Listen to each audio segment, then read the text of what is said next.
Τι κάνεις όταν αναλαμβάνεις κάποιον που τον κεράτωσαν? Το πρώτο πράγμα που χρειάζεται να καταλάβουμε είναι αν θέλει πίσω την άπιστη ή τον άπιστο. Που αυτό είναι πάρα πολύ δύσκολο. Υπάρχουν κάποιοι άνθρωποι οι οποίοι μπορεί να σε απατήσουν και μετά να σε διεκδικούν πίσω. Υπάρχει περίπτωση να θέλουμε πίσω μία άπιστη ή έναν άπιστο. Αυτό είναι δύσκολο. Υπάρχει περίπτωση να χρειαστεί να διαχειριστούμε ότι η σχέση τελείωσε. Υπάρχει περίπτωση να θέλουν και οι δύο να τα ξαναβρούνε μετά από μια απιστία. Οπότε γίνονται κάποιες βασικές αξιολογήσεις και μετά πηγαίνουμε φυσικά να δούμε τι συμβαίνει με τη σχέση. Ξεκινάμε με ερωτηματολόγια, τι συμβαίνει, για ποιο λόγο οδηγηθήκαμε εκεί. Φυσικά δεν φταίει ποτέ ο απατημένος, έτσι. Ανεξάρτητα το ότι μπορεί, ας πούμε, να αμελούσε κάποιο στη σχέση του.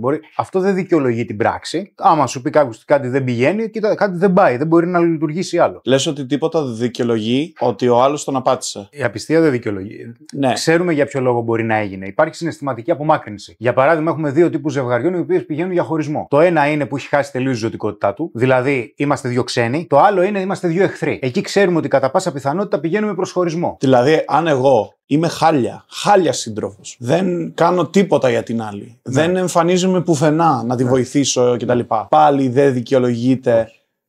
Πες ότι τη βαράω. Πάλι δεν δικαιολογείται. Δηλαδή είναι νόμος. Ποτέ. Αν έχουμε επαναλαμβανόμενη κακοποίηση, δεν μπαίνει συμβουλευτική. Χρειαζόμαστε ψυχίατρο, ψυχοθεραπευτή και αστυνομία. Όταν έχουμε κατά επανάληψη απιστία, όταν έχουμε κατά συρροή απιστία χωρίς μετάνοια, δεν υπάρχει συμβουλευτική εκεί. Χρειάζεται άλλη προσέγγιση, άλλους ειδικούς.